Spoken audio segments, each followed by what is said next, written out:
हम्म।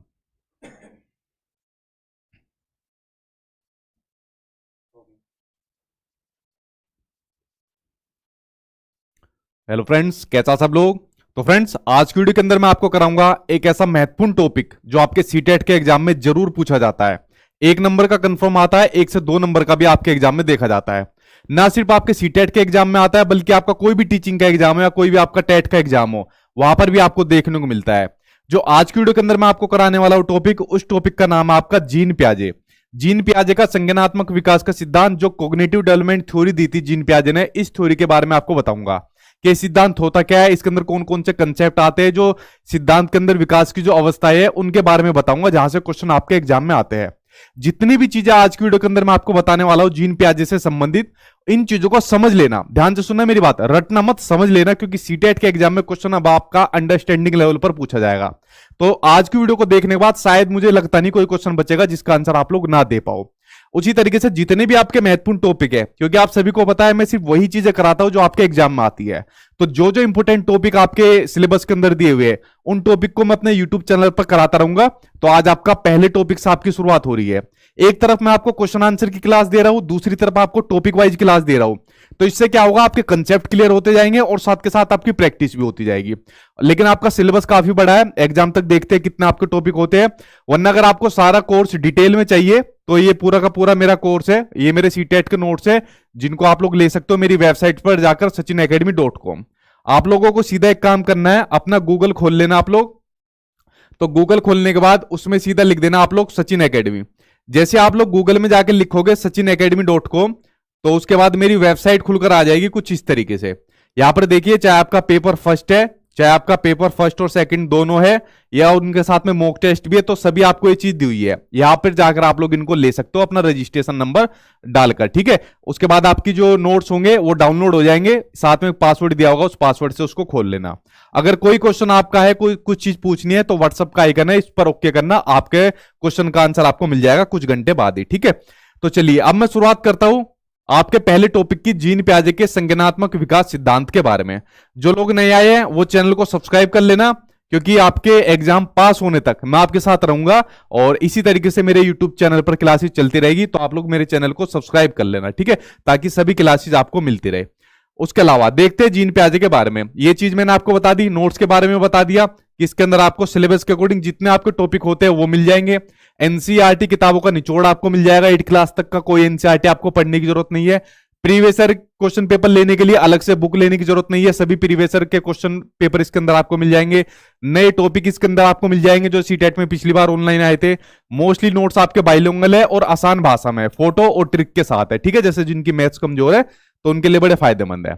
चलिए देखते हैं अब जीन पियाजे के संज्ञानात्मक विकास सिद्धांत के बारे में, और चीजों को समझते जाना और उसके बाद प्रैक्टिस करना क्वेश्चन आंसर की, फिर देखना आप कितने इजीली तरीके से आंसर निकाल पाओगे। देखिए सबसे पहले बात करते हैं, जीन पियाजे ने दिया था संज्ञानात्मक विकास का सिद्धांत, यानी कि कॉग्निटिव डेवलपमेंट थ्योरी। अब आपके एग्जाम में सीटेट में ऐसा क्वेश्चन नहीं आता कि जीन पियाजे ने कौन सा सिद्धांत दिया है, कॉग्निटिव डेवलपमेंट थ्योरी के प्रतिपादक कौन थे, ऐसे क्वेश्चन आप आना हो गए बंद। अब क्वेश्चन इसमें आपको डिटेल में पूछा जाता है, अंडरस्टैंडिंग लेवल पर पूछे जाते हैं। वो कैसे पूछे जाते हैं अब मैं आपको बताता हूं, ठीक है। ये आप लोग देख सकते हो फोटो के माध्यम से, ये आपके जीन पियाजे है। अब देखिए सबसे पहली चीज है, जो जीन पियाजे थे वो स्विट्जरलैंड के मनोवैज्ञानिक है। जितनी भी चीजें मैंने डाली हुई है सब वो चीजें जो आपके एग्जाम में पूछी जाती है, वरना कराने को मैं दुनिया भर की चीजें करा सकता हूं, लेकिन उनका कुछ फायदा नहीं है, ठीक है। तो जीन पियाजे जो है आपके कहा के मनोवैज्ञानिक है, स्विट्जरलैंड के मनोवैज्ञानिक है। खासकर टेट के एग्जाम में क्वेश्चन बहुत पूछा जाता है। उसके अलावा आपको यह जानना जरूरी है आगे बढ़ने से पहले, जो आपका संज्ञानात्मक विकास है आखिरकार होता क्या है, संज्ञानात्मक होता क्या है, कॉग्निटिव होता क्या है। देखिए संज्ञानात्मक का मतलब होता है, संज्ञान का मतलब होता है किसी चीज के बारे में जानना। किसी चीज के बारे में जानने को ही कॉग्निशन यानी कि संज्ञान कहते हैं। जैसा आप लोगों ने मान लीजिए सीटेट पढ़ने के लिए यूट्यूब पर आए, तो आपको अपने किसी दोस्त यार ने बताया होगा मेरे बारे में कि सचिन सर की जाकर वीडियो देखिए, या उसके अलावा आप लोग यूट्यूब पर सर्च कर रहे होंगे तो मैं साइड में मेरी वीडियो मिल गई होगी तो आपको मैं मिल गया। तो जब किसी चीज के बारे में जाना जाता है वही होता है संज्ञान होता है, और जैसे जैसे जानना शुरू कर देता है आदमी उसका कोग्निटिव डेवलपमेंट होता रहता है। जैसा आप लोग मेरी वीडियो को अभी आप लोग अपने ज्यादातर अपने मोबाइल फोन में देख रहे हो, क्या आपको मोबाइल फोन एकदम चलाना आ गया? नहीं चलाना है। आपने मोबाइल फोन खरीदा, धीरे धीरे उसको चलाना शुरू करा और धीरे धीरे जो इसकी नॉलेज थी उसको आप लोग एक्वायर करते गए, ग्रहण करते गए। तो उसी तरीके से आपका क्या होता रहा? संज्ञानात्मक विकास होता रहा धीरे धीरे करके। ठीक है, तो यही होता है आपका संज्ञानात्मक विकास, किसी चीज के बारे में जानना। ठीक, उसके अलावा आगे देखते हैं, जीन पियाजे का मानना है कि जैसे जैसे बच्चों में जैविक परिपक्वता यानी बायोलॉजिकल मैच्योरेशन आती है वैसे वैसे वे वस्तुओं के बारे में अपने दिमाग में कंसेप्ट बना लेते हैं। कहने का मतलब है जैसे जैसे बच्चे मैच्योर होते रहते हैं, जैसे जैसे उनकी उम्र बढ़ती रहती है वैसे वैसे बच्चे अपने माइंड के अंदर चीजों के बारे में कंसेप्ट बनाना शुरू कर देते हैं। सही कह रहे हैं जीन पियाजे। जब आप लोग, मैं भी जब छोटे से थे, जैसे जैसे बड़े होते गए तभी हमें चीज पता चलती गई कि भाई हमारा परिवार है, हमारा स्कूल है, आगे हमारी कॉलेज है, आगे हमको जॉब इस तरीके से लेनी है। ठीक है, तो कहीं ना कहीं इनका फोकस ये था कि पहले बच्चे का विकास होता रहता है, उसके बाद वो उसकी अधिगम होती है या लर्निंग होती है। ठीक है, उसके अलावा दूसरी चीज उन्होंने बताई हुई है, आगे देखते हैं इसको एक एग्जांपल के माध्यम से मैं आपको समझाता हूं। देखिए, आपने WWE के रेसलर के बारे में सुना, अंडरटेकर के बारे में? जब हम छोटे से थे तो हमारे माइंड के अंदर ये कंसेप्ट था कि अंडरटेकर कई बार रिंग के अंदर मर गया। क्या मरा हुआ आदमी जिंदा हो सकता है? बिल्कुल जिंदा नहीं हो सकता। लेकिन छोटे जब हम थे, छोटे बचपन में थे, तो हमें ये वाली कंसेप्ट नहीं पता था। ठीक है, हम तो रेसलिंग देखते थे या बचपन में सुनते थे दारा सिंह ने अपने एक हाथ से एरोप्लेन को रोक लिया, ऐसी आपस में बात चलती थी, क्योंकि हमारे अंदर जो उस टाइम पर मैच्योरेशन नहीं आई थी और उस टाइम पर एज कम थी। लेकिन जैसे जैसे हम मैच्योर होते गए, हमारी एज बढ़ती गई, उसी तरीके से हमारे माइंड के अंदर क्या होते गए, ये कंसेप्ट हम बनाते चले गए कि भाई मरा हुआ आदमी दोबारा नहीं आ सकता, या एक आदमी अपने हाथ से एरोप्लेन को नहीं रोक सकता। तो यही बात जीन पियाजे ने अपने सिद्धांत के अंदर कही है। ठीक है, ये चीज समझ में आ गई। ये क्या कहना चाहते हैं कि जैसे जैसे बच्चे की एज बढ़ती जाती है, उसका विकास होता रहता है, वैसे वैसे बच्चा अधिगम यानी लर्निंग करता रहता है। उसके अलावा जीन पियाजे ने कहा है कि जो बच्चे होते हैं वो सक्रिय ज्ञान के निर्माता होते हैं। बच्चों को इन्होंने एक्टिव रूप से ज्ञान का निर्माता माना है, और साथ में कहा है कि बच्चे जो है नन्हे वैज्ञानिक होते हैं और जो संसार के बारे में अपने सिद्धांतों की रचना करते रहते हैं। मतलब छोटा बच्चा वैज्ञानिक की तरह चीजें खोजता है और अपने सिद्धांत खुद बनाता रहता है जैसे जैसे बड़ा होता है। हमने भी अब ऐसी बनाए थे। ठीक है, तो ये बड़ी महत्वपूर्ण इनकी टर्म है, कई बार आपके सीटेट के एग्जाम में एज ए डेफिनेशन के रूप में पूछी गई है। ठीक, यहां तक समझ में आया? आगे देखते हैं। आगे जीन पियाजे जी का मानना है कि जीन पियाजे कहते हैं कि जो बच्चों की थिंकिंग है, यानी जो बच्चों का चिंतन है, सोचने का तरीका है, वो अडल्ट से, यानी जो वयस्क होते हैं, वो बड़े होते हैं, उनसे प्रकार में तो अलग है लेकिन क्वांटिटी में अलग नहीं है। देखिए, आप लोग मुझे एक बात सिंपल सी बताइए, जैसा आप लोग हो या मैं हूं, हमारा सोचने का तरीका अलग है, लेकिन छोटे बच्चे होते हैं उनका सोचने का तरीका अलग है। लेकिन दिमाग तो भगवान ने सभी को एक जैसा दिया है क्वांटिटी में। तो हमारा जो दिमाग है या बच्चे का जो दिमाग है क्वांटिटी में सेम है, लेकिन जो चिंतन है सोचने का, चाहे आप लोग हुए, मैं हुए या जो बच्चे हुए, तो चिंतन अलग अलग है। तो बच्चों का जो चिंतन है वो प्रकार में अलग होता है बड़ों से, ना कि क्वांटिटी में होता है। क्वांटिटी में सभी के पास इतना ही दिमाग रहता है। ठीक है, तो ये वाले कथन किसका है? जीन पियाजे का स्टेटमेंट है। कई बार जीन पियाजे से संबंधित डेफिनेशन या स्टेटमेंट पूछा जाता है, वो ये दो बड़े महत्वपूर्ण है जो मैंने आपको बता दिए। ठीक, यहां तक क्लियर हुआ? अब पढ़ते हैं जीन पियाजे के कुछ महत्वपूर्ण कंसेप्ट के बारे में। यहां से कोई ना कोई क्वेश्चन आपके एग्जाम में जरूर पूछा जाता है जीन पियाजे के कंसेप्ट के बारे में। देखिए, जीन पियाजे का सबसे पहला कंसेप्ट है अनुकूलन, जिसको कहा जाता है एडेप्टेशन। एडेप्टेशन का मतलब होता है जब वातावरण के अनुसार खुद को डाला जाता है तो होता है आपका एडेप्टेशन होता है। वो कैसे? जैसा आपको पता है कि भाई अगर आपको गवर्नमेंट जॉब लेनी है, अगर आपको गवर्नमेंट टीचर बनना है, तो उसके लिए सबसे पहले आपको टीचिंग ट्रेनिंग कोर्स करना पड़ेगा, डीएलएड करना पड़ेगा, बीएड करना पड़ेगा, उसके बाद फिर आपको अपना सीटेट पास करना पड़ेगा। इस तरीके से आपका प्रोसेस चलेगा आपको गवर्नमेंट जॉब लेने के लिए। तो आप लोग क्या कर रहे हो? वातावरण के अनुसार खुद को डाल रहे हो कि अगर गवर्नमेंट जॉब लेनी है तो पहले मुझे इस तरीके से ये चीजें करनी पड़ेगी। ठीक है, तो यही होता है आपका एडेप्टेशन यानी कि अनुकूलन। अब इस एडेप्टेशन के दो प्रोसेस होते हैं, दो बड़े महत्वपूर्ण प्रोसेस होते हैं और बहुत बार एग्जाम में आते हैं। एक होता है आपका एसिमिलेशन और एक होता है आपका एकोमोडेशन, जिसको हिंदी में कहते हैं आत्मसातकरण, हिंदी में कहते हैं इसको समायोजन। जितने महत्वपूर्ण टर्म है कोशिश करना इनको इंग्लिश में याद करना, हिंदी में इनके अलग अलग नाम दिए होते हैं तो बच्चा बहुत कंफ्यूज होता है। ठीक है, तो इनके इंग्लिश में नाम याद करना। देखिए, जो एडेप्टेशन के दो आपके प्रक्रिया होती है, प्रोसेस होते हैं। पहला होता है एसिमिलेशन। एसिमिलेशन का मतलब होता है जब पूर्व ज्ञान को, यानी जो प्रीवियस नॉलेज होती है, उसको नए ज्ञान के साथ जोड़ा जाता है। अब देखिए ऐसा तो है नहीं जीन प्याजे आप पहली बार पढ़ रहे हो, आपने अपने टीचिंग ट्रेनिंग कोर्स में जीन प्याजे से के बारे में पढ़ा होगा, या फिर मेरे पढ़ाने से पहले भी आप लोगों ने जीन प्याजे के बारे में पढ़ा होगा। तो कुछ ना कुछ प्रीवियस नॉलेज यानी पूर्व ज्ञान आपके पास जरूर था, और उस पूर्व ज्ञान को आपने नए ज्ञान के साथ जोड़ दिया। ठीक है, जो भी जीन प्याजे से संबंधित कोई नई चीज आ रही है आपने उसके साथ उसको जोड़ दिया। तो यही होता है आपका एसिमिलेशन यानी कि आत्मसातकरण होता है। इसको एक एग्जांपल से और समझना, जैसा छोटा बच्चा होता है, मान लीजिए छोटे बच्चे ने एक डॉगी देखा, ब्लैक कलर का कुत्ता देखा। उसने देखा कि कोई जानवर है जिसकी 4 टांगे है, इसकी एक पूंछ है, एक मूंछ है और भौंभो कर रहा है। तो बच्चे के पास नॉलेज हो गई कि ये जानवर जो है कुत्ता होता है। बच्चा जैसे ही थोड़ी दूर आगे चला, उसने एक और कुत्ता देखा, इसकी भी 4 टांगे थी, पूंछ थी, मूछे थी और ये भी भौंभो कर रहा था, लेकिन ये सफेद रंग का था। तो इसने क्या काम करा, पूर्व ज्ञान के अंदर जो जो नॉलेज थी कुत्ते के बारे में उसको नए ज्ञान के साथ जोड़ दिया कि भाई जरूरी नहीं है कुत्ता काला ही हो, कुत्ता सफेद भी हो सकता है, भूरा भी हो सकता है। तो ये होता है आपका एसिमिलेशन होता है। ठीक है, उसके अलावा दूसरा होता है आपका अकोमोडेशन। अकोमोडेशन होता है पूर्व ज्ञान में परिवर्तन करके जब वातावरण के साथ तालमेल बैठाया जाता है, यानी प्रीवियस नॉलेज के अंदर उसको मॉडिफाई करके, उसको संशोधित करके जब वातावरण के साथ तालमेल बैठाया जाता है, वो होता है आपका अकोमोडेशन होता है। वो कैसे होता है देखिए, अब बच्चों को एसिमिलेशन में ये तो पता चल गया कि कुत्ता जो होता है उसकी 4 टांगे होती है, पूंछ होती है, मूंछ होती है और वो भौंभो करता है, और वो काला सफेद गोरा कैसे भी हो सकता है। लेकिन कुछ दिनों के बाद बच्चे ने बिल्ली देख ली। अब बिल्ली यानी कैट को देखने के बाद बच्चे ने कहा यार फिर एक जानवर आ गया, इसकी भी 4 टांगे, इसकी भी एक पूंछ है, मूंछ है, लेकिन ये म्याऊं म्याऊं कर रही है।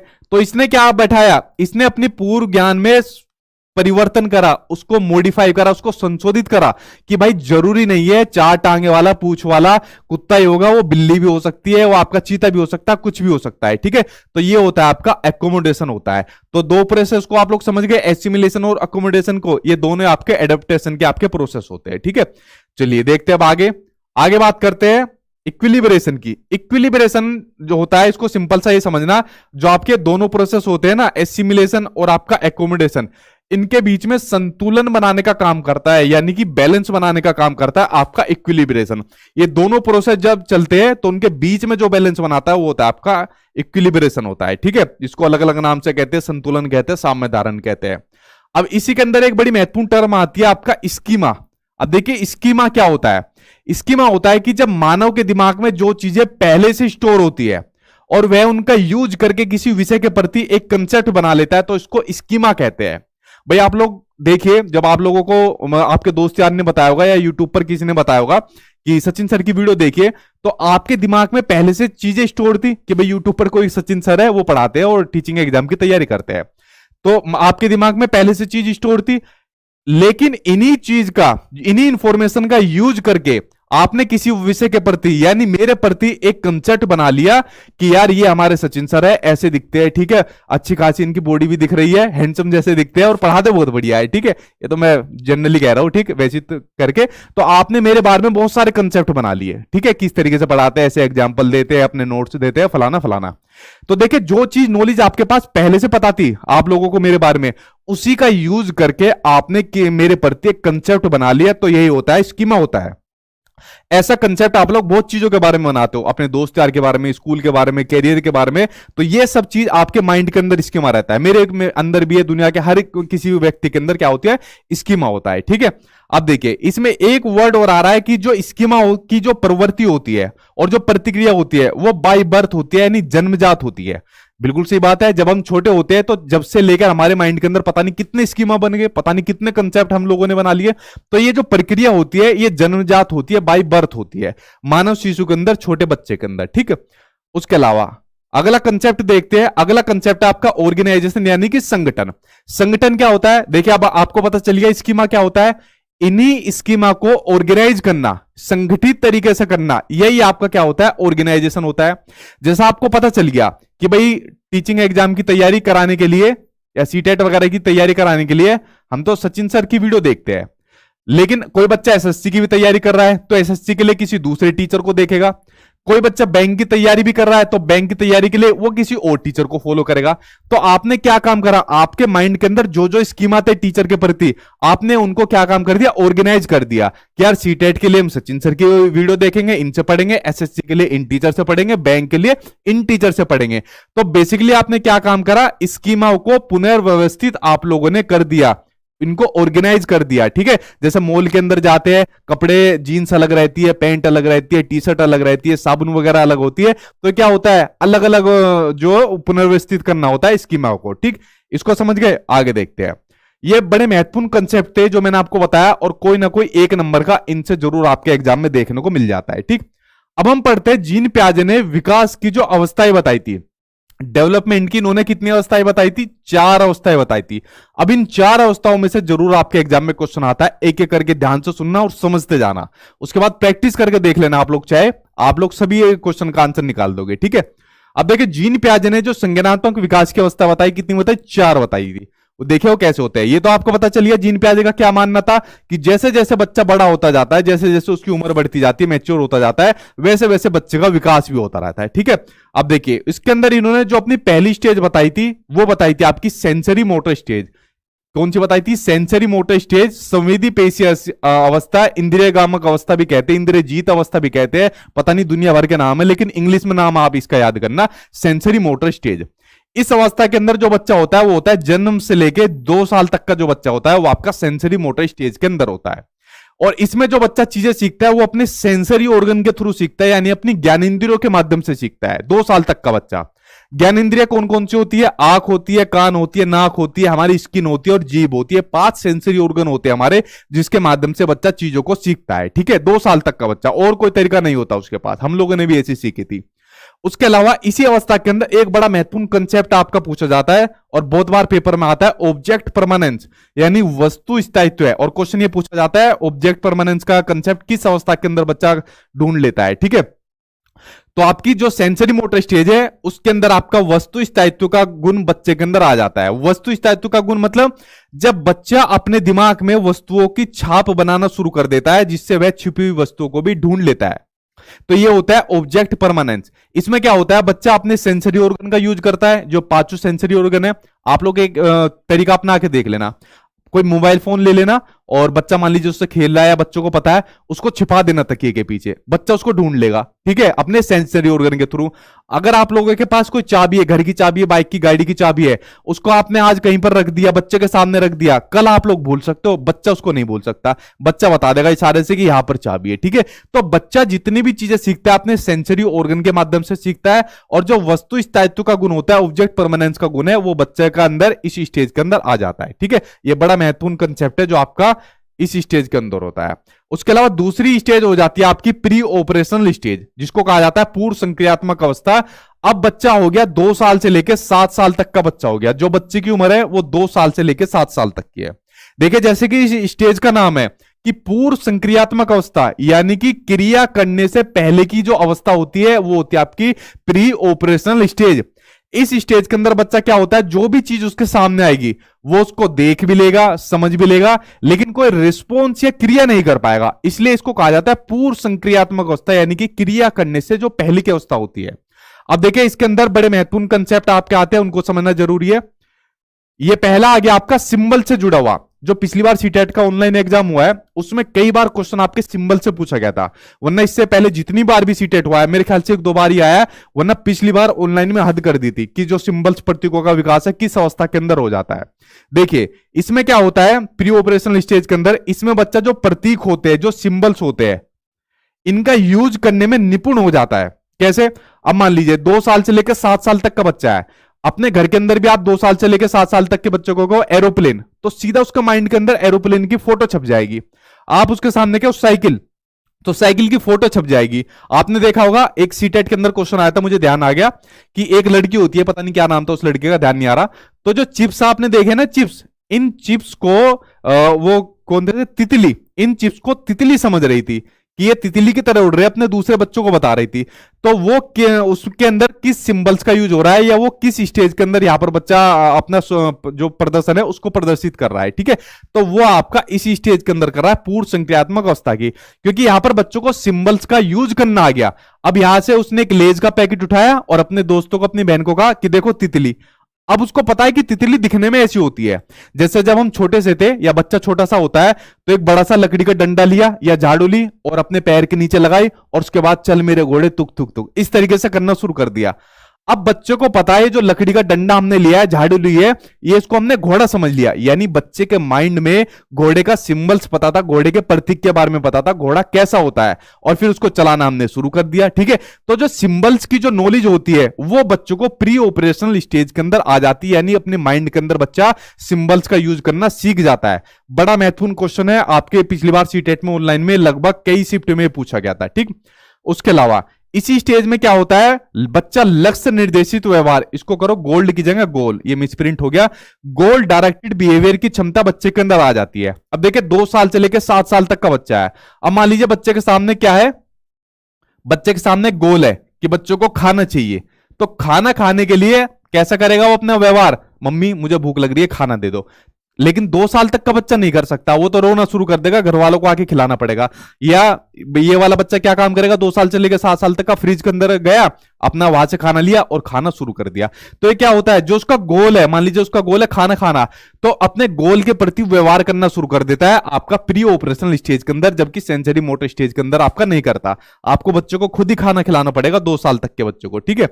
उसके अलावा अगला कंसेप्ट है आपका एनिमिज, जिसको जीववाद बोलते हैं, एनिमिस्टिक व्यू, कई बार आपके सीटेट में पूछा गया था, जो आपका ऑनलाइन पेपर हुआ था। जीववाद का गुण भी बच्चे के अंदर नहीं आता प्री ऑपरेशनल स्टेज के अंदर। जीववाद का मतलब होता है जब बच्चा सजीव और निर्जीव चीजों में अंतर नहीं कर पाता, लिविंग और नॉन लिविंग थिंग्स में बच्चा डिफरेंस नहीं कर पाता।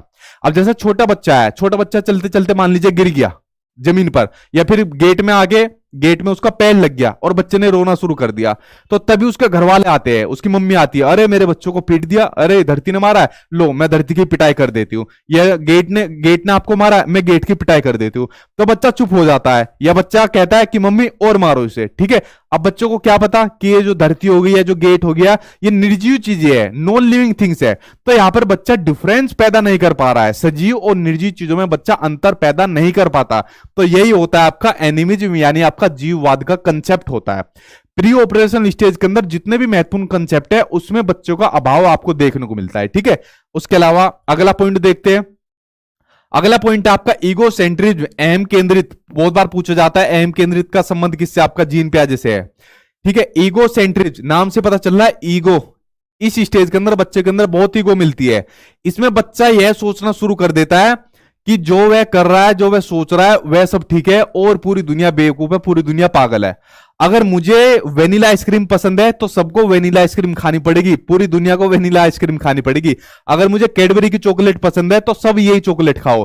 तो इसमें बच्चा बड़ा ईगो सेंट्रिज्म होता है, अहम केंद्रितवादित होता है, मतलब जो उसे पसंद आ रहा है सिर्फ वही चीज होनी चाहिए। आपने देखा होगा जब छोटा बच्चा था, या जब जैसा आप लोग भी छोटे थे, तो जैसे मम्मी या पापा की गोदी में बैठ गए, ठीक है, गोदी में चले गए, अगर हमारा कोई छोटा बहन भाई भी गोदी में आता है तो उसको मानना शुरू कर देता है छोटा बच्चा कि नहीं नीचे जा, मैं अकेला बैठूंगा, ठीक है, इस गोदी पर सिर्फ मेरा हक है। अगर मान लीजिए जबरदस्ती गोदी में बैठा भी लिया तो जबरदस्ती रोता हुआ उसको नीचे पहुंचा देगा। तो यही जो अहम केंद्रितवादिता मिलती है वो इसी स्टेज के अंदर बच्चे के अंदर मिलती है। बड़ा ईगो सेंट्रिज्म होता है बच्चा, ठीक है, सिर्फ अपनी अपनी चाहता है और दुनिया जाए भाड़ में, उसको कोई मतलब नहीं होता, ठीक है। चलिए आगे देखते हैं। अगला कंसेप्ट है आपका इरिवर्सिबिलिटी का, अपलटावी का। अपलटावी का गुण भी इस स्टेज के अंदर बच्चे के नहीं आता। वो कैसे, इसमें जो भी आपकी वस्तुएं रहती है या जो संख्याएं रहती है या जो समस्याएं होती है उनको बच्चा उलटना पुलटना नहीं सीख पाता। जैसे मान लीजिए आपने बच्चों को कहा 4 + 6 कितने होते हैं, बच्चा बता देगा 10 होते हैं, लेकिन इसी क्वेश्चन को आपने उल्टा कर दिया 6 + 4 कितने होते हैं, तो बच्चा नहीं बता पाएगा। आपने बच्चे से पूछा हमारे देश की राजधानी का क्या नाम है, तो हमारे देश की राजधानी का क्या नाम है, नई दिल्ली है। अच्छा अगर क्वेश्चन पूछ ले कि जो अरविंद केजरीवाल है तो वो किस देश के किस प्रदेश का आपके चीफ मिनिस्टर है, तो बच्चा नहीं बता पाएगा। मतलब बच्चा चीजों को उल्टा पलटना नहीं सीख पाता, तो बच्चे के अंदर अपलटावी का गुण नहीं आ पाता, इरिवर्सिबिलिटी का गुण बच्चे के अंदर नहीं आ पाता है, ठीक है, यहां तक समझे। आगे देखते हैं। देखिए ये कई सारे और कंसेप्ट आ गए, ये भी बच्चों को इस स्टेज के अंदर नहीं आता है। जैसे पहला होता है मुद्रा संपत्ति, इसका कंसेप्ट भी बच्चे के अंदर नहीं आता। आप लोग खुद करके देख लेना, 2 साल से लेकर 7 साल तक के बच्चे के साथ आप बच्चों को 2-2 हजार के नोट दे दो और बहुत सारे सिक्के दे दो, जितनी इनकी वैल्यू है 2,000 की, इतने ही सिक्के भर के बच्चों को दे दो, तो बच्चा 2,000 के नोट नहीं पकड़ेगा, बच्चों सिक्के को पकड़ेगा। ध्यान से सुनना मेरी बात को, जो चीज बच्चों को बड़ी दिखती है बच्चा उसी को पकड़ेगा। उसे मतलब नहीं है कि उसकी वैल्यू कम है, बच्चा जो चीज दिखने में आकार में बड़ी लगेगी उसी को बच्चा पकड़ेगा। इन नोट को बच्चा फाड़ भी देगा, ठीक है, क्योंकि उसको वैल्यू नहीं पता कि 2,000 की कितनी वैल्यू है या इतने नोट की क्या वैल्यू होती है, ठीक है। तो ये जो मुद्रा संप्रत्यय का जो कंसेप्ट है ये भी बच्चों को इस स्टेज के अंदर नहीं आता, ठीक है। इसकी वैल्यू तो आप लोगों को पता है, 2-2 हजार रुपए की, 10-10 हजार की, हम लोगों को पता है इसकी वैल्यू। उसके अलावा जो डिस्टेंस होता है, दूरी होती है, या वेट होता है, या हाइट होती है, इसकी योग्यता के कंसेप्ट भी बच्चों को नहीं आते हैं। जैसे मान लीजिए आप एक तरफ तो 2 kg का वेट रख दो और एक तरफ 1 kg और 1 kg का वेट रख दो, और बच्चों से कहो कि दोनों में भारी कौन सा लगेगा, तो बच्चा कहेगा ये भारी लगेगा। क्यों? क्योंकि यहां पर ज्यादा दिख रहा है, 2 दिख रहे हैं, ठीक है। उसी तरीके से हाइट का कंसेप्ट भी बच्चों को नहीं आता है, हाइट के अकॉर्डिंग नहीं लगा पाता चीजें। तो जितने भी कंसेप्ट का जो अभाव रहता है, जो मैंने आपको बताया, वो सब आपका प्री ऑपरेशनल स्टेज के अंदर आपको देखने को मिलता है। अभी तो और अभी आपके कंसेप्ट रह रहे हैं, जितनी भी चीजें आपके एग्जाम के पॉइंट ऑफ व्यू से महत्वपूर्ण है, सभी आज की वीडियो के अंदर मैं आपको करा दूंगा, आपका जीन प्याज आज खत्म करवा दूंगा, ठीक है। देखिए आगे बताता हूं आपको। अगला है आपका केंद्रीकरण यानी कि सेंट्रेशन। जैसे इसके नाम से पता चल रहा है, केंद्रीकरण, अपने ध्यान को केंद्रित करना। जब एक समय में किसी चीज की केवल एक विशेषता पर ध्यान दिया जाता है, ये होता है सेंट्रेशन होता है। जैसे फॉर एग्जांपल आप लोग अपने छोटे बच्चों को मोबाइल फोन दे दो, मोबाइल फोन लेने के बाद बच्चा सबसे ज्यादा पता है क्या काम करेगा, इसमें अपनी सेल्फी लेना शुरू कर देगा, दुनिया भर की सेल्फी ले लेगा। उसको मतलब नहीं है, इससे कॉल भी कर सकते हैं, इससे यूट्यूब पर सचिन दस की वीडियो देख सकते हैं, इससे और जीमेल वगैरह पढ़ सकते हैं, मैसेज कर सकते हैं, कोई मतलब नहीं। वो एक टाइम पर इस मोबाइल फोन की सिर्फ एक विशेषता पर ध्यान केंद्रित कर रहा है कि सिर्फ मुझे फोटो लेनी है। या कोई बच्चा सिर्फ गेम खेलता है और उसको दुनिया के बारे में कुछ नहीं पता है, इस चीज के बारे में। तो जब एक समय में किसी चीज की एक विशेषता पर ध्यान दिया जाए, बस बाकी और विशेषता को छोड़ दिया जाए, तो ये होता है आपका केंद्रीकरण, होता है आपका सेंट्रेशन होता है, ठीक है। इस कंसेप्ट को समझे, कई बार एग्जाम में आया, पिछली बार सीटेट में भी पूछा गया था। नसीमा लड़की के नाम से जो क्वेश्चन आया था कि वो जो सांप की तरह बनाती है मिट्टी का, कि ये कुछ समय के बाद बड़ा हो जाएगा, ठीक है, इस तरीके से कुछ क्वेश्चन था। तो इनको समझना बहुत जरूरी है। अगला कंसेप्ट है आपका कंजर्वेशन यानी कि संरक्षण से जुड़ा हुआ। इसमें क्या होता है, अगर किसी वस्तु के साइज को या उसके शेप को उसमें चेंज कर दे तो उसकी क्वांटिटी पर कोई प्रभाव नहीं पड़ता, लेकिन बच्चा इसको समझ नहीं पाएगा। फॉर एग्जांपल अपने घर में करके देख लेना, एक तो बड़ा गिलास ले लो, ठीक है, जिसकी हाइट बड़ी हो, और एक ऐसा चकोर गिलास ले लो, दोनों में बराबर पानी रख लो, लेकिन बच्चा इस बड़े वाले गिलास को पहले पकड़ेगा। ट्राई करके देख लेना आप लोग। अब पानी तो दोनों में इक्वल है, पानी की क्वांटिटी तो दोनों में बराबर है, लेकिन बच्चा यहां पर साइज या शेप में अंतर नहीं कर पा रहा है, चेंज नहीं कर पा रहा है, कि मतलब ये है तो चीज सेम ही, बस उसकी क्वांटिटी है, उसको साइज को थोड़ा ऊपर नीचे कर दिया है। तो ये जो कंजर्वेशन है, संरक्षण का कंसेप्ट है, ये भी बच्चे को इस स्टेज के अंदर नहीं आता है, प्री ऑपरेशनल स्टेज के अंदर। ये चीज समझ गए आप लोग? आगे देखते हैं। ये सारे एक्सपेरिमेंट आज अपने छोटे बच्चों पर करके देख लेना, ज्यादातर यही चीज करेगा, ठीक है। अगला है आपका सीरियसन यानी क्रमबद्धता। जैसे इसके नाम से पता चल रहा है, क्रमबद्धता, जो क्रम से चीजें होती है उनका अभाव भी बच्चों का इस स्टेज के अंदर होता है। इसमें बच्चा वस्तुओं या जो भी तथ्य होते हैं उनके आकार में रखना उनको नहीं सीख पाता। जैसा आप लोग देख रहे हो, ये छोटी बच्ची है, ये तो इनको शेप में रख रही है, एक आकार में रख रही है, एक सीरियल से रख रही है। सबसे पहले बड़ा लिया, फिर उससे छोटा, उससे छोटा, उससे छोटा, उससे छोटा, इस तरीके से इनको सीरियल में रख रही है। लेकिन इस स्टेज के अंदर बच्चा इस तरीके से सीरियल में नहीं रखता, चीजों को क्रम के अंदर नहीं रख पाता है, कभी बड़ी रख देगा, छोटी रख देगा, इस तरीके से रखता है, ठीक है। तो सीरियसन का कंसेप्ट भी इस स्टेज के अंदर बच्चे के अंदर नहीं आता है, ठीक। यहां तक आप लोग समझ गए। अब आ जाते हैं हम आपकी तीसरी अवस्था के अंदर, जो आपकी होती है मूर्त संक्रियात्मक अवस्था, जिसको कॉन्क्रीट ऑपरेशनल स्टेज कहते हैं, जिसमें बच्चा 7 साल से लेके 11 साल तक का इसके अंदर बच्चा हो गया, ठीक है। अब आपकी तीसरी स्टेज हो गई, ठीक। अब आपकी तीसरी स्टेज होगी कॉन्क्रीट ऑपरेशनल स्टेज। देखिए पहले जानिए कॉन्क्रीट का मतलब क्या होता है, मूर्त का क्या मतलब होता है। मूर्त का मतलब होता है जिन चीजों को हम देख सकते हैं, पकड़ सकते हैं, छू सकते हैं। आप लोग मुझे देख रहे हो, मैंने ये पकड़ा हुआ है, ठीक है, तो कॉन्क्रीट चीज है। तो जो इस अवस्था के अंदर जो बच्चा रहता है, जो 7 साल से लेकर 11 साल तक का रहता है, इस अवस्था में बच्चा जो उसके सामने कोई भी चीज आएगी उसको देखकर ही कुछ कर सकता है, यानी उन पर चिंतन करना स्टार्ट कर देता है। ध्यान से मेरी सुनना बात को, इसमें बड़ा महत्वपूर्ण टर्म आ गई थिंकिंग, यानी बच्चा चिंतन करना स्टार्ट कर देता है। लेकिन जो बच्चा चिंतन करना स्टार्ट करता है सिर्फ उन्हीं चीजों के बारे में चिंतन करता है जो मूर्त चीजें है। जैसे अभी आप लोग वीडियो देख रहे हो, आपके सामने साथ में कोई छोटा बच्चा भी है और छोटे बच्चों को वीडियो दिखाओ कि देखो हमारे सचिन सर पढ़ा रहे हैं, तो बच्चा चिंतन शुरू कर देगा, अरे इन्होंने व्हाइट कलर की शर्ट पहनी हुई है, ठीक है, इस तरीके से पढ़ा रहे हैं, हाथ में घड़ी पहनी हुई है और पढ़ाने का ऐसे तरीका है। तो बच्चा जो चिंतन करेगा सिर्फ मूर्त चीजों के बारे में चिंतन करेगा। तो ध्यान से सुनना, एग्जाम में बहुत बार ये क्वेश्चन बच्चे इसके अंदर फंसते हैं कि बच्चा सिर्फ चिंतन शुरू कर रहा है लेकिन उसके चिंतन के अंदर मैच्योरिटी यानी परिपक्वता नहीं आई है, वो नेक्स्ट स्टेज के अंदर आती है। इसमें सिर्फ मूर्त चीजें देखकर चिंतन करता है। सबसे पहली चीज तो ये हो गई। उसके अलावा जितने भी जो कंसेप्ट रहते हैं जो आपने भी ऊपर पढ़े, आपलटावी का गुण हो गया, जीववाद हो गया, मुद्रा कंसेप्ट, भार वाला संरक्षण, क्रमबद्धता, जितने भी इन कंसेप्ट का अभाव रहता है, कमी रहती है, वो कंसेप्ट मूर्त संक्रियात्मक अवस्था में आपका बच्चे के अंदर कोई कमी नहीं रहती। ये सारे गुण बच्चे को आ जाते हैं। मुद्रा कंसेप्ट का गुण आ जाता है, उसको पता चल जाता है कागज वाले की ज्यादा वैल्यू होती है, सिक्के की नहीं रहती। अगर गिलास में दोनों में पानी देंगे, बड़े के अंदर और छोटे के अंदर, पता है यार दोनों में बराबर पानी है, कोई सा भी उठा के पी लूंगा। तो जितने भी ये कंसेप्ट आपके ऊपर वाली अवस्था के अंदर इनका भाव रहता है, वो सभी आपके मूर्त संक्रियात्मक अवस्था में इनका गुण बच्चे के अंदर आ जाता है। ठीक है, ये चीज क्लियर हुई आपको? ये बड़ी महत्वपूर्ण चीज थी जो मैंने आपको बताई। उसके अलावा आगे देखिए, आगमनात्मक तर्कना, इंडक्टिव रीजनिंग, या फिर आप इसको कह सकते हो हाइपोथेटिकल थिंकिंग। बहुत बार पूछा गया आपके सीटेट के एग्जाम में। आगमनात्मक तर्कना, आपने दो विधियां पढ़ी है, इंडक्टिव मेथड, डिडक्टिव मेथड, आगमन विधि, निगमन विधि। आगमन विधि में क्या होता है, सबसे पहले बच्चों को नियम उदाहरण बताए जाते हैं और उदाहरण के बाद उनको नियम बताए जाते हैं। ठीक है, तो क्या होता है, सबसे पहले बच्चों को उदाहरण दिया जाता है आगमन विधि के अंदर और उदाहरण के बाद फिर उनको नियम बताए जाते हैं। ठीक है, तो ये होती है आपकी आगमनात्मक तर्कना, हाइपोथेटिकल थिंकिंग होती है। यह भी इसी अवस्था में होता है, यानी जब बच्चा उदाहरण के ऊपर तर्क करना शुरू कर देता है, यानी आपने बच्चों को उदाहरण दिया और उदाहरण के ऊपर बच्चा तर्क करना शुरू कर देता है या नियम बनाने शुरू कर देता है। आप मान लीजिए बच्चों को फोटोसिंथेसिस, प्रकाश संश्लेषण की प्रक्रिया पढ़ाना चाहते हो अपनी क्लासरूम के अंदर, लेकिन उससे पहले आपने बच्चों को पेड़ के बारे में चीजें समझाई, पेड़ के एग्जाम्पल दिए, पेड़ की विशेषताएं बताई कि भाई पेड़ से ऑक्सीजन वगैरह मिलती है, दुनिया भर की और चीजें पेड़ के बारे में बता दी। उसके बाद फिर आप फोटोसिंथेसिस के प्रोसेस पर लेके गए। तो यही होता है आपका आगमनात्मक तर्कना, हाइपोथेटिकल आपकी जो थिंकिंग होती है कि इसमें बच्चों को पहले उदाहरण बताए जाते हैं, उसके ऊपर फिर बच्चा तर्क करना स्टार्ट कर देता है। ठीक है, तो ये हो गया आपका इस स्टेज के अंदर। अब बच्चे आपकी फोर्थ और लास्ट स्टेज में देखिए क्या होता है आपका। फोर्थ स्टेज है आपकी फॉर्मल ऑपरेशनल स्टेज, जिसको औपचारिक संक्रियात्मक अवस्था के नाम से जाना जाता है।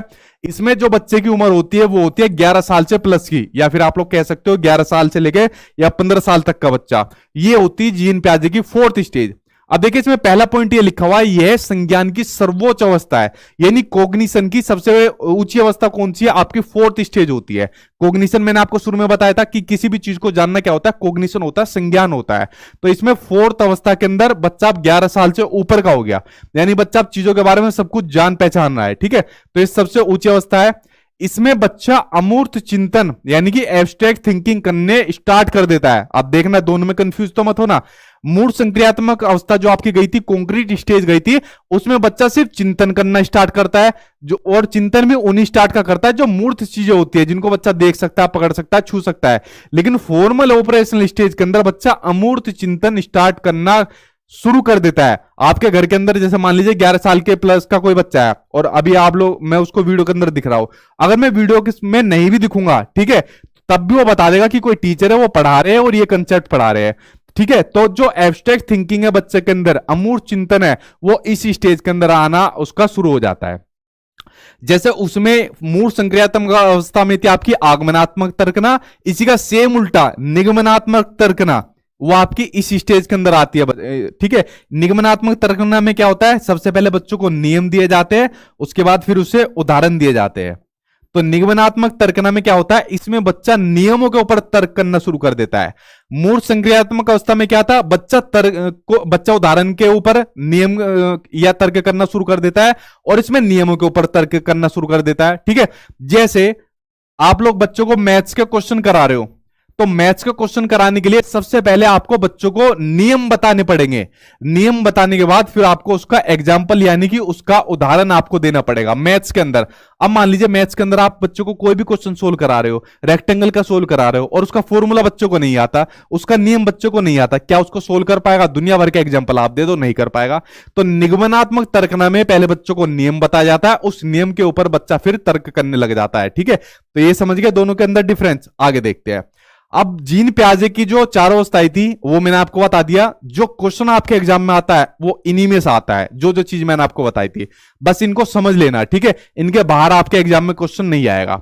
उसके अलावा कभी कभी आपके एग्जाम में क्वेश्चन आता है जीन प्याजे के सिद्धांत की जो आलोचना है, जो क्रिटिसाइज इसको किया था। अब काफी आलोचना इसके अंदर देखने को मिली थी, इसका मैंने एक्सपेरिमेंट भी नहीं बताया था आपको, क्योंकि एग्जाम में नहीं आता आपको। मैं सिर्फ आपको एग्जाम में वो चीज बता रहा हूं, अभी क्लास में वो बता रहा हूं जो आपके एग्जाम में आती है, वरना फिर मैं आपको जीन प्याजे का एक्सपेरिमेंट बताता कि कंजर्वेशन के अंदर कैसे कैसे उन्होंने अपने बच्चों के ऊपर एक्सपेरिमेंट करा था, तो क्या उससे रिजल्ट निकले थे, फिर किन किन मनोवैज्ञानिक ने इनके सिद्धांत की आलोचना करी थी, वो सब हो जाता है बहुत डिटेल का काम। बट सीटेट में इतना पढ़ने की जरूरत नहीं है, जितना मैंने आपको बता दिया इससे बाहर नहीं आएगी आपकी चीजें।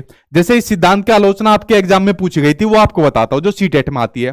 पहली आलोचना तो ये हुई थी कि पियाजे ने मानसिक विकास के जो चरण बताए थे, जो चारों स्टेज बताई थी मानसिक विकास के, sensory motor, pre operational, concrete और फॉर्मल ऑपरेशनल स्टेज, ये जो चारों चरण बताए हैं इनको अपरिवर्तनशील बताया है। इन्होंने कहा ये चार चरणों के अंदर कुछ भी चेंज नहीं हो सकता। क्या आप इस बात से सहमत है? मैं बिल्कुल सहमत नहीं हूं। उनके अंदर चेंज हो सकता है, ठीक है, लेकिन अगर बच्चों को अच्छा वातावरण दिया जाए, अच्छा एनवायरमेंट दिया जाए, तो वह अपनी अवस्था की क्षमता से अधिक सीख सकता है। बिल्कुल सही बात है। जीन प्याजे ने तो कह दिया भाई मेरी स्टेज के अंदर जो जो मैंने चीज बता रखी है, जो जो मैंने अवस्थाएं बता रखी है वो पत्थर की लकीर हो गई। ठीक है, वो अपरिवर्तनशील है, उसके अंदर चेंज नहीं हो सकता। लेकिन अगर बच्चों को अच्छी गाइडेंस दी जाए, अच्छा वातावरण दिया जाए, तो जो कंसेप्ट की कमी, मान लीजिए जीववाद का कंसेप्ट बच्चों को नहीं आता प्री ऑपरेशनल स्टेज के अंदर, ठीक है, तो या कोई भी मान लीजिए संरक्षण का नहीं आता, क्रमबद्धता का कंसेप्ट नहीं आता, किसी भी स्टेज के अंदर नहीं आता बच्चों को। लेकिन अगर उसको थोड़ा सा एनवायरमेंट दे दो, उसको गाइडेंस दे दो और उसको तरीके से बताओ, तो उसी स्टेज का बच्चा उसी स्टेज में जान जाएगा कि जीववाद ये होता है, सजीव निर्जीव के बारे में वो जान जाएगा। ठीक है, तो पहली आलोचना तो इस सिद्धांत की एक ही हुई थी जो आपके एग्जाम में आती है, मैं भी कर रहा हूं, आप लोग भी कर लेना। दूसरी आलोचना ये हुई थी, इन्होंने कहा था कि पहले बच्चे का विकास होता है, पहले बच्चे का विकास होता है और उसके बाद फिर बच्चा सीखता है, यानी अधिगम होती है, लर्निंग होती है, यानी पहले डेवलपमेंट होगा और उसके बाद लर्निंग होगी। अब इनके जो एक और मनोवैज्ञानिक थे, नेक्स्ट वीडियो में बताऊंगा आपको, लेव वाइगोत्स्की। तो लेव वाइगोत्स्की जिन्होंने सामाजिक सांस्कृतिक सिद्धांत आपका दिया था, इन्होंने कहा था नहीं प्याजे साहब आप गलत कह रहे हो, पहले सबसे पहले बच्चा चीजें सीखता है, यानी पहले बच्चे के अंदर अधिगम होता है और उसके बाद फिर उसका विकास होता है। एक दूसरी आलोचना ये थी जो आपकी बड़ी महत्वपूर्ण है। ठीक है, तो ये कुछ दो महत्वपूर्ण आलोचनाएं थी जो आपके एग्जाम में पूछी जाती है। ठीक, तो वो दो मैंने आपको बता दी। तो देखिए फ्रेंड्स, मैंने आपको जीन प्याजे के सिद्धांत के बारे में बताया, इनके कंसेप्ट के बारे में बताया, इनकी जो जो अवस्था है उनके बारे में बता दिया। अब इसको समझने के बाद आपको जीन प्याजे अपनी लाइफ में कभी पढ़ने की जरूरत नहीं पड़ेगी, और खासकर सीटेट में तो आपको पढ़ना ही नहीं है बिल्कुल भी। जितनी चीज बता दी इससे बाहर आपकी चीज नहीं आएगी आपके एग्जाम के अंदर।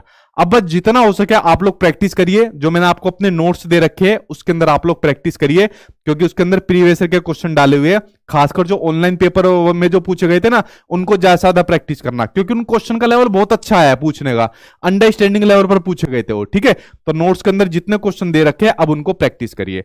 तो आज ये आपका जो टॉपिक नंबर 1 था, जीन प्याजे की जो थ्योरी थी, वो मैंने कंप्लीट करा दी। इसी तरीके से और भी टॉपिक आपको मैं अपने YouTube चैनल पर कराता रहूंगा। साथ के साथ क्वेश्चन आंसर की भी क्लास चल रही है, और आपको मैंने बुक से बचाव करने के लिए बेस्ट नोट्स आपको बना के दे दिए। इतनी चीजें कर लेना। अगर फिर भी आपका एक बहुत अच्छा स्कोर ना मिले तो आप लोग मुझे बता देना। ठीक है, पास को तो भूल जाओ, पास तो कोई बच्चा नहीं फेल होगा बिल्कुल भी, इतना मैं आपको भरोसा दिलाता हूं अगर आपने चीजों का इंप्लीमेंट करा। अब आपने जीन प्याजे का सिद्धांत पढ़ा, इसकी थोड़ी सी प्रैक्टिस करिए, और प्रैक्टिस करने के बाद फिर इसके आप लोग दूसरे टॉपिक को पढ़िए। ठीक है, तो इस तरीके से आपके कंसेप्ट सारे क्लियर होते चले जाएंगे। चलिए फ्रेंड्स, आज की वीडियो में इतना ही था। कुछ क्वेश्चन हो आपका पूछ लेना, नेक्स्ट क्लास जल्दी आपको देखने को मिलेगी। अगर वीडियो पसंद आई हो तो इसको लाइक कर देना, शेयर कर देना दोस्त यारों के पास, और चैनल को सब्सक्राइब कर लेना जो लोग नए जुड़े हो, क्योंकि आपके एग्जाम तक आपकी क्लास में लेकर चलूंगा। और कुछ पूछिए क्या क्वेश्चन है आपका, फिर उसके बाद मैं वीडियो को स्टॉप कर देता हूं। कल मिलूंगा फिर 8 बजे किसी दूसरे के साथ। ठीक सर, मुझे नहीं खुला है, उसको आप डाउनलोड करिए, डाउनलोड करने के बाद साथ में एक पासवर्ड मिला हुआ उससे ओपन करिए, वरना साथ में व्हाट्सएप का आपको आइकन दिया हुआ है, उस पर मैसेज कर दीजिए, कुछ घंटे बाद आपको रिप्लाई मिल जाएगा। ठीक है जी, जीन प्याजे बता दिया, आज खत्म है आपका। ठीक है, चलिए और कुछ क्वेश्चन पूछिए, अब मैं वीडियो को फिर वरना यही खत्म कर रहा हूं। ये आपको साइट पर मिलेगा, गूगल पर जाकर सर्च करिए sachinacademy.com, तो साइट मिल जाएगी, वहां पर आपको देखने को मिलेंगे। ठीक है, you are the best bet. ठीक है, सुपर टेट की कराएंगे बाद में, क्योंकि अभी उसका कुछ नहीं पता, एक बार सी टेट निकलवा दे बच्चे का, उसके बाद सुपर टेट कराएंगे बड़े पेपर की। ठीक है, तो चलिए फ्रेंड्स, आज की वीडियो में यही खत्म करता हूं। आई होप आपको टॉपिक पसंद आया होगा, इसी तरीके से आपके और टॉपिक मैं आपको दूंगा। तो सी टेट के लिए आप बेफिक्र रहिए, जो जो चीज आपको पढ़ाई जा रही है उसको बस फॉलो करिए, आपका एग्जाम जरूर निकलेगा। Thank you.